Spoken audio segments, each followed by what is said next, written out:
ឬក៏ស្នេហ៍ដល់ទីបញ្ចប់ការឈឺចាប់ត្រូវធ្លាក់លើទ្រូងបងដូចបន្លាចាក់ដោតពេញបេះដូងចំណងស្នេហ៍ចងរឹតរួតអរ៉ាគ្រប់បែបយ៉ាងតាមអូនទាំងអស់មិនយល់សោះអូនឲ្យបងឈឺផ្សាតើដឹងថាបងឈឺកំរិតណាឬជីវ៉ាគិតថាជារឿងកំប្លែងតើឲ្យបងចាំអូនយូរដល់ពេលណាកុំយកតែហាបងធ្វើជាល្បែងពីបងទ្រាំណាស់វិលវល់គំនិតចិត្តចង់បាយកុំលោលេងនឹងទឹកភ្នែកបងអីតើឲ្យបងចាំឲ្យបងលងកំដល់ណា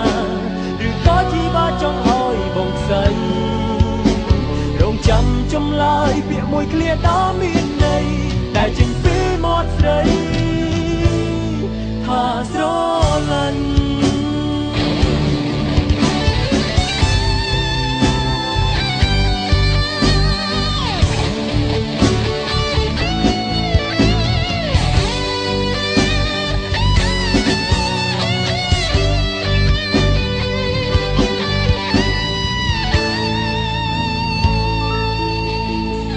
បែបយ៉ាងតាមអូនទាំងអស់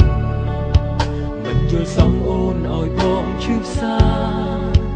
តើដឹងថាបងឈឺកំរិតណាឬជីវ៉ាគិតថាជារឿងកំប្លែងតើឲ្យបងចាំអូនយូរដល់ពេលណាមកយកតែហាបងធ្វើជាល្បែងពីបងទ្រាំណាស់មើលវល់គំនិតចិត្តចង់បាយបងអីតើឲ្យបងចាំឲ្យបងរងកំដល់ណាឬក៏ជីវ៉ាចង់ឲ្យបងស្អីរងចាំចម្លើយពាក្យមួយឃ្លាដ៏មានន័យ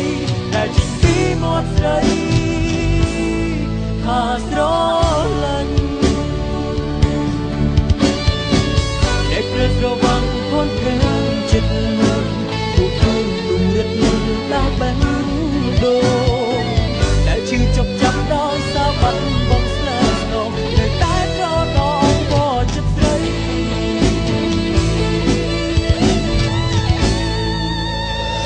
តើ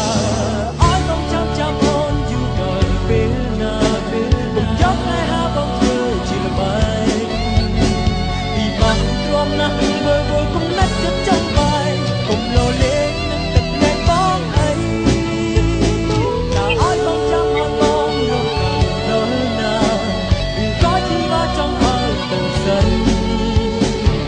ចាំចម្លើយពាក្យមួយឃ្លាដ៏មានន័យដែលចេញពីមាត់ស្រីថាស្រឡាញ់ដែលចេញពីមាត់ស្រីថាស្រ